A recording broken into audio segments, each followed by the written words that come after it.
Il voulait ressusciter dans une nouvelle forme l'ancien ordre, les chevaliers Teutones, les chevaliers germaniques du IIe siècle. Et dans ce sens, il travaillait pour donner une certaine formation particulière des mi-spartanes et des mi-prussiennes à ces éléments choisis, l'élément nouveau et qui demandait aussi qu'il avait de la race et qu'il avait une formation surtout militaire aussi. Et alors, dans ce sens, puisqu'il cherchait aussi une sorte de consacration pour cet ordre, il avait intérêt aussi pour les symboles primordiaux, tout ce qui était les traditions primordiales. Et dans ce sens, il avait porté aussi l'attention à moi.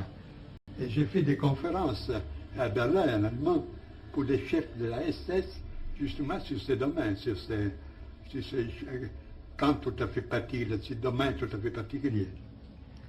Et c'est là tout, je n'ai pas eu notre relation avec les Allemands. Est-ce que vous avez effectivement tenté de constituer le début de l'Ordre Noir? Qui était lui. Lui, Himmler. Himmler l'a tenté. Et il a formé. Si ce qui a formé était à l'auteur de l'idéal, c'était notre discours, n'est-ce pas?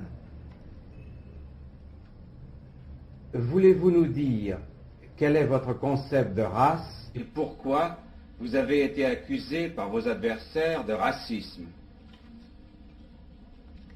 Mais vous savez, racistes, fascistes, etc., ce sont des étiquettes qu'on emploie très volontiers pour quelqu'un qu'on veut liquider sans se donner la peine de connaître les idées véritables. Et pour ce qui est le problème de la race, ce serait un discours un peu long, parce qu'avant que le fascisme aussi avait pris une orientation raciste, je travaillais en Allemagne dans le sens de rectifier ce que je voulais appeler le racisme biologique et scientiste qui avait pris très pied. Et je ne pouvais voir parce que j'étais italien, parce que quelqu'un, un Allemand qui aurait fait ses propos, très probablement serait fini dans un camp de concentration. Alors, pour arriver à l'essentiel, je me suis occupé du racisme, mais avec l'intention de le rectifier. De là, une doctrine toute particulière de la race. C'est évident que, comme toute conception, aussi celle de la race dépend de l'idée qu'on a de l'homme. Si cette idée est matérialiste, c'est évident qu'il y a aussi les conceptions qu'il prend pour base seront matérialistes. Et ce sera différent lorsque la base est différente. Alors moi, je suis parti pas par la conception biologique de l'être humain, de l'entité humaine, mais bien de la conception traditionnelle. L'homme composé par un esprit, une âme et un corps. Et alors j'ai posé le problème de la race pour toutes les éléments. Alors j'ai formulé une théorie de la race du corps qui correspond plus ou moins à l'anthropologie courante. Une théorie de la race de l'âme qui étudie la typologie des manières de réagir, des sentiments, des aspirations, tout cela.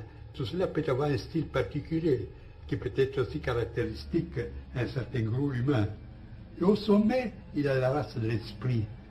Ce sont les formes typiques qu'il peut avoir l'attitude vis-à-vis au spirituel, à la vie et à la mort en général, les surnaturels, etc. Alors, dans cette manière, j'ai présenté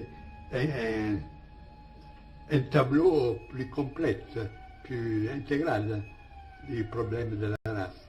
Et il se peut qu'intéresse que Mussolini, dont, je le dis entre parenthèses, je n'étais pas l'éminence grise, comme on a écrit en France, mais que j'ai vu seulement dans cette occasion, a eu l'occasion de lire ce livre que j'écris en Italie. Il s'appelle Synthèse de la doctrine de la race, avec ses différenciations. Et il était enchanté, au point qu'il voulait en faire la base pour une version particulière dans laquelle l'Italie aurait été un sujet actif vis-à-vis de l'Allemagne, pour la supériorité, les caractères plus complexes de cette thèse. Et c'est là la première occasion que j'ai vu Mussolini, lorsque la guerre avait déjà commencé. Alors tous ces racontants, moi, Éminence Gruge, Mussolini, etc., ce sont de la fantaisie pure. J'ajoute que le racisme, ce n'est pas un synonyme d'antisémitisme. Le problème, du judaïsme, pour moi, existe. Mais on ne doit pas confondre les choses.